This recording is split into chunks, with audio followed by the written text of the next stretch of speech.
एक कदम ईश्वर की ओर। निर्वाण प्रकरण पूर्वार्ध 107वां सर्ग। अनेक पर्वतों पर विहार, राजा की अनासक्ति की परीक्षा के लिए माया से इंद्र दर्शन करना तथा स्वर्ग को भुलाना आदि इन सब का वर्णन।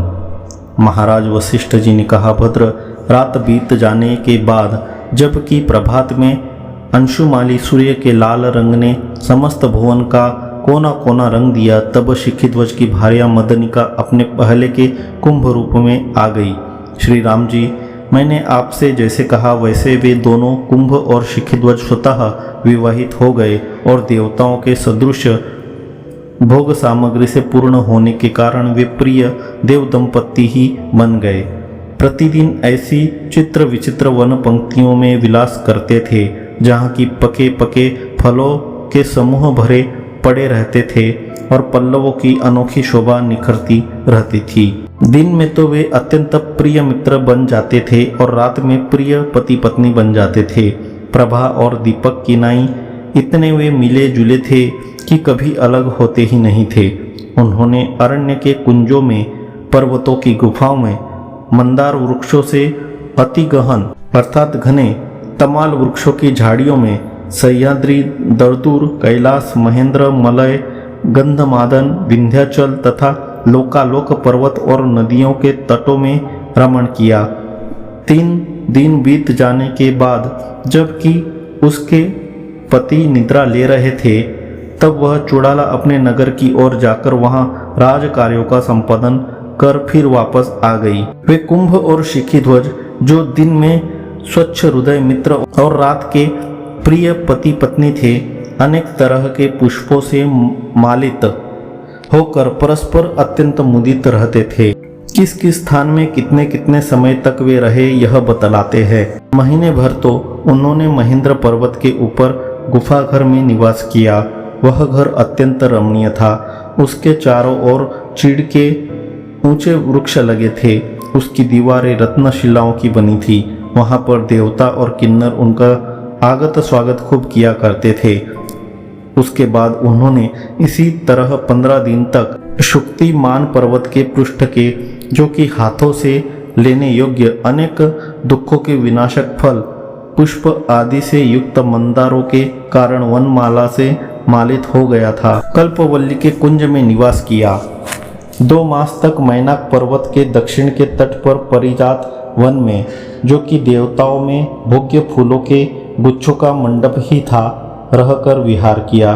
तदनंतर मेरु पर्वत के दक्षिण भाग की ओर स्थित जामुन के वृक्षों के वनखंड के नीचे विद्यमान जम्बू नदी के किनारे, जो कि हाथी के जैसे बड़े बड़े जामुनों के रस रूपी आंसुओं के कारण जामुनों का नद रूप हो गया था, मास भर निवास किया।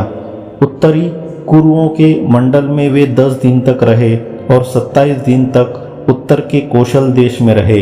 रात में पति पत्नी रूप हो जाने वाले उन महाभाग्यवान मित्रों ने उसी तरह दूसरे दूसरे चित्र विचित्र देशों में और पर्वतों पर रहकर खूब विहार किया।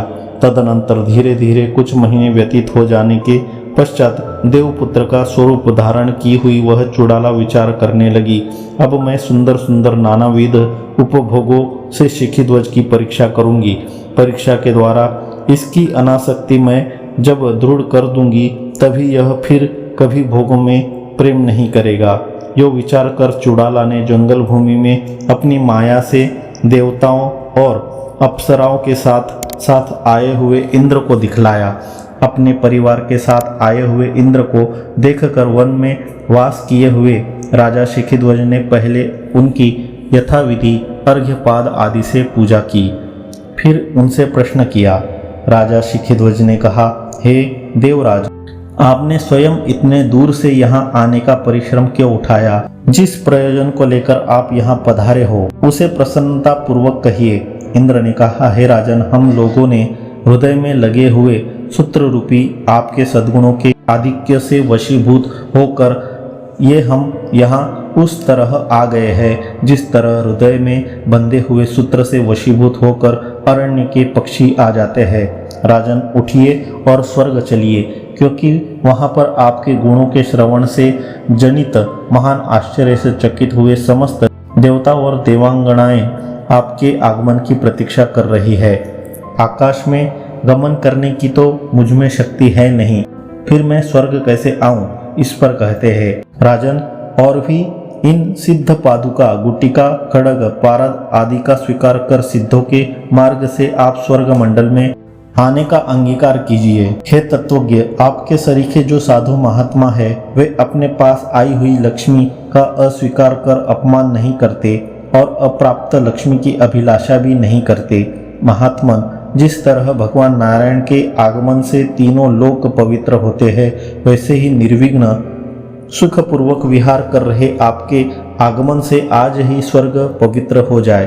राजा शिखिध्वज ने कहा, हे देवताओं के अधिनायक, मेरा मंतव्य तो यह है कि सभी स्थल अर्थात देश स्वर्ग के सदृश ही सुखप्रद है, क्योंकि मैं जिस भूमानंदात्मक परम आत्मा को स्वर्ग मानता हूँ उसकी सर्वत्र सत्ता है, मेरे लिए कहीं पर परिचिन्न है नहीं। पूर्ण काम होने से भी मेरे लिए सर्वत्र सुख है, यो कहते हैं। हे प्रभु, मैं सभी जगह संतुष्ट रहता हूँ, सभी जगह विहरण करता हूँ, मेरे मन में कोई भी इच्छा नहीं है, क्योंकि जहाँ जहाँ मैं जाता हूँ वहाँ सर्वत्र ही मैं आनंद से परिपूर्ण रहता हूँ।